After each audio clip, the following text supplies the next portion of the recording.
अरे, आप यहाँ हैं? आज जब हम अपने शिष्यों से वार्ता कर रहे थे तो आपको वहां नहीं पाया।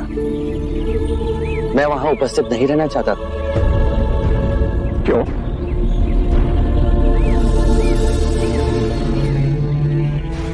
आप अपने शिष्यों को संबोधित कर रहे थे।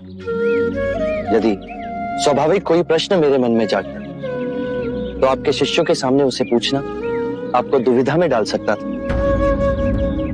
परंतु यहाँ तो एकांत है। अब हम वार्ता कर सकते हैं। कृपा करें। आप दुख के संबंध में कुछ कह रहे थे। क्या आप ये मानते हैं कि दुख सत्य है? क्या आप ये भी मानते हैं कि दुख के कारण भी है? हाँ। यदि कारण है तो दुख तो रहेगा, और यदि कारण ही समाप्त हो जाए तो दुख भी लुप्त हो जाएगा, जैसे सूर्य के प्रकाश से अंधेरा। आप सुनी सुनाई बातें नहीं कहते, अपने गहन अनुभव के आधार पर कहते हैं।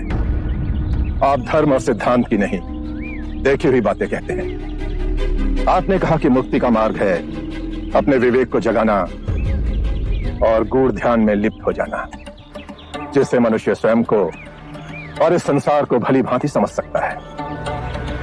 परंतु एक प्रश्न है, ये जो सारी विधियां हैं, रीतियां हैं, पूजा पाठ हैं, क्या ये सब व्यर्थ है?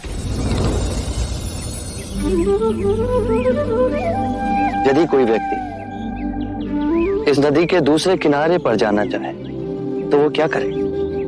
यदि जल गहरा नहीं है तो वो चलकर जा सकता है, और यदि जल गहरा है तो वो नाव की सहायता से जा सकता है या स्वयं तैरकर जा सकता है। यदि वो चलना ना चाहे और ना ही तैरने को तैयार हो और ना ही नाव ले जाने को तैयार हो, और वो कहे कि मैं प्रार्थना करता हूं इस नदी का दूसरा किनारा स्वयं चलकर मेरे पास आ जाए, तब तो ऐसे व्यक्ति को मूर्ख कहेंगे, महामूर्ख।